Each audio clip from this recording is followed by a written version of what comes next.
Ayun mga katapang, baon na baon yung gulong natin sa putik. Kaya pala walang dumadaan dito. Ang hirap ng kalsada. Salamat ikaw, Idol. When is sulod dire? Oh, kami pa. Mulagi nalob kami sa sakyanan. Lisod man di kayo inyong dalan, diri mo di mo musod. Oh, doon mo ka pamilya. Oh, sakto. Salamat sir. Oh, sige. Salamat kay nas kong apo. Salamat, sir. Oh, di. Salamat sir. Salamat sir. Di. Yung ano pamilya nimo. So yun mga katapang, andito na kami ngayon sa norte ng Cebu. Dumating kami dito ng 4 AM. Kasama ko yung mga barkada ko ngayon, mga kapitbahay, para tutulong sa pamimigay natin. So yung mga relief goods natin mga katapang, ililipat natin dito sa maliit na sasakyan. Kasi ito yung gagamitin natin, papasok sa mga sulok-sulok na lugar. Kasi itong wing van, hindi makapasok kasi maraming mga kuryente.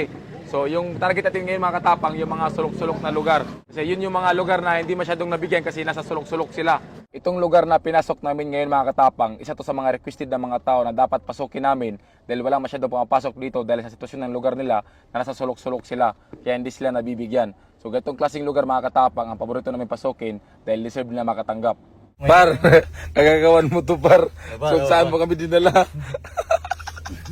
Basig mo niyang padrong nga intiis. Kaya pala ayaw nyo pasukin dito. Kasi ito yung daan. Yung Port de Verisco wala na. Parang nang kinambras na pusa.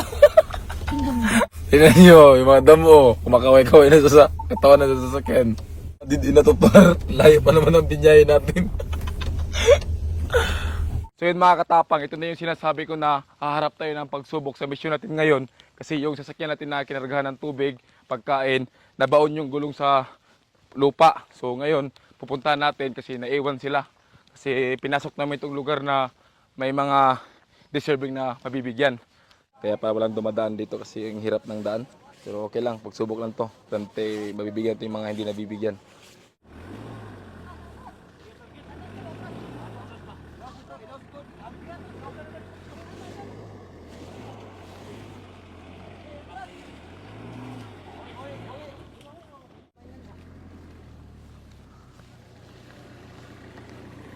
Ayun. Kalabas rin. Thank you ah. Salamat. Buti na lang nadanan tayo ng mga mababait na taga Sibico. At nalabas yung sasakyan natin. Nangauna mo? Ha? Wala pa may kaon? Oh, sakto na yung pagkaon dito. Lahi mong pamilya, lahi po siya. Ah, sige. Salamat ikaw, Idol. When is sulod dire?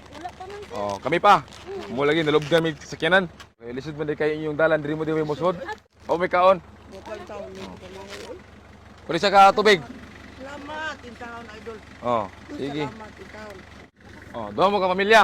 Oh, sakto. Salamat sir. Oh, sige. Salamat kay nas kong apo. Sige, salamat. Pagamping mo. Amping ko mo sir. Salamat sa inyong grasya inyong iwasan mo. Oh, Sir, salamat, sir. oh, di. Salamat sir. Salamat sir. Di. Salamat sir. Lahi pamilya ko yung pamilya. Kamo. Oh, sige, pag ilahi pamilya, ilahi pamilya, ilahi pamilya. Ilahi pamilya, ilahi pamilya. Oh, ano na?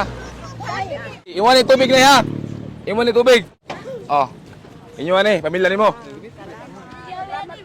Oh. Bayidan nyo na, mag-asawa mo. Nakapag-core license to mga katapang, ibig sabihin legal. Kapag legal, maganda ang bigayan. Tingnan yung bet ko mga katapang na 20 pesos oh. Magkano inabot ng pera ko? 15,000. Nag-deposit lang ko ng 200. Kaya pag maglaro kayo, kailangan nakapag-core para hindi kayo mahirapan sa pag-withdraw.